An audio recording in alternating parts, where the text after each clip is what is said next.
So today I will be discussing an article called Defense of Abortion written by Judith Jarvis Thomas. In her article, she basically defends the people who believe in abortion when it comes to a certain point of the trimesters, and that women should have a right to their own body.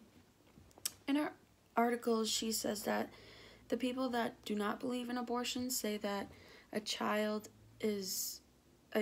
becomes a person the moment they are conceived. And she argues that the fetus is not a person once that happens because the egg has just been fertilized and newly implanted clumps of tissue start to form. And with that, I do believe her argument 100%.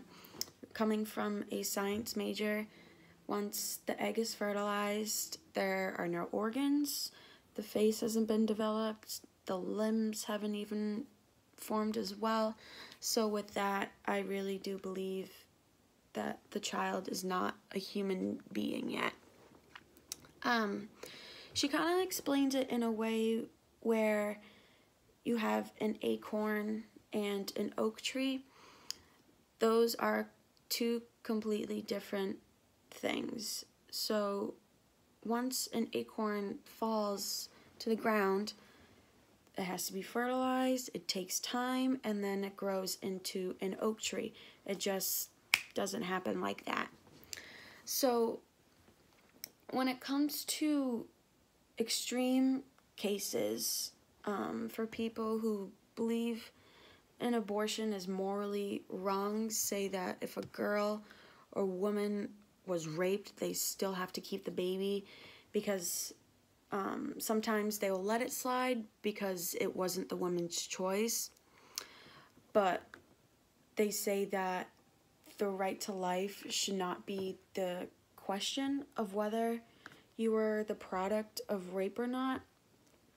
And I do believe that it wasn't the woman or young girl's choice to be raped. And with that, I do believe if they would like to abort the fetus, then they have a right to, because they do not want to live with that in the back of their mind for the rest of their life, looking at the child and believing that it should not be theirs. Judith also gave an example of having a famous violinist having a rare kidney disease and that he needed blood and a body source as soon as possible to stay alive. So doctors snuck in to your bedroom in the middle of the night, drugged you, kidnapped you, and brought you to a building where they hooked you up to the violinist, and now you were the one keeping him alive. With that, it's wrong. It's almost in the sense once the child is in you, it's connected to you, and it's your right in your body. She questions that, is it morally right for you to exceed this situation? No doubt that it would be very kind for you to save this violinist's life, but what if it was 9 years that he had to be attached to you instead? You would have no choice because the doctor said that every person has a right to live, and the violinist is a person, so he has to stay attached to you. And obviously, that's wrong. He shouldn't be attached to you. You had nothing to do with it. You were the one that was taken and taken advantage of. You couldn't defend yourself. Women have a right to their own body, but a person's life outweighs your right to decide what happens, so you would never be able to unplug the violinist. And those are the people that believe abortion is wrong. So everyone has a right to their own. And it's very hard to defend yourself in that way. People who do not believe in abortion go as far as saying that a child's life outweighs the mother in situations pertaining to the mother will die if she gives birth. Now, if the mother is informed that if she gives birth and she will die if this happens, she should have the right to abort this child, because her life is at risk as well. It's basically saying, if you don't die, if you die, the child lives, but if you get rid of the child, then you live.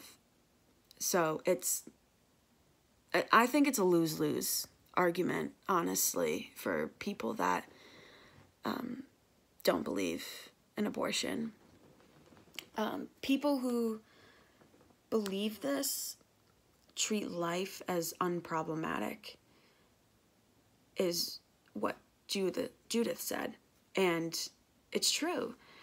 They're going on thinking that everyone is healthy, no one has problems, but there comes a time where a child is born with a disease, and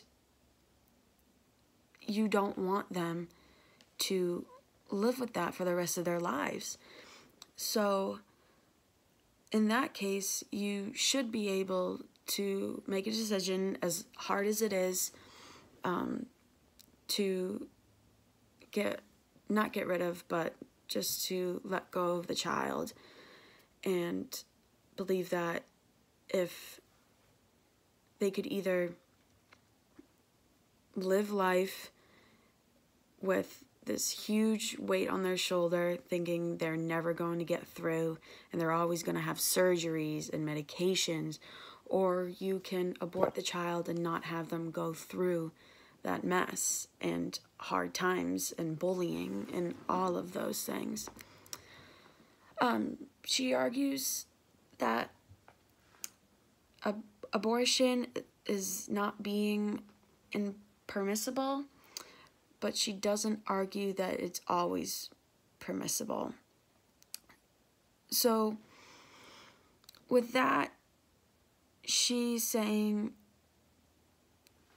she agrees about abortion, and to a certain extent, if the mother is healthy, the baby's healthy, and for some reason she wants to get rid of the baby with 1 month to go, that should be a problem. That's where laws should be in stake, because there's no reason for her to do that. But if the mother was sick, if the baby was sick, then I do believe she has a right to that. And a very early abortion is not killing a person. They haven't lived life yet. So with that, in her article, she does make a very fair point about all of this. And I really do agree with her for it, because it's the mother's choice. She's the one that's carrying this baby around for 9 months. And if there's a problem, then she should be able to make her own decisions. So with that, that's basically an overview of the article. And thank you.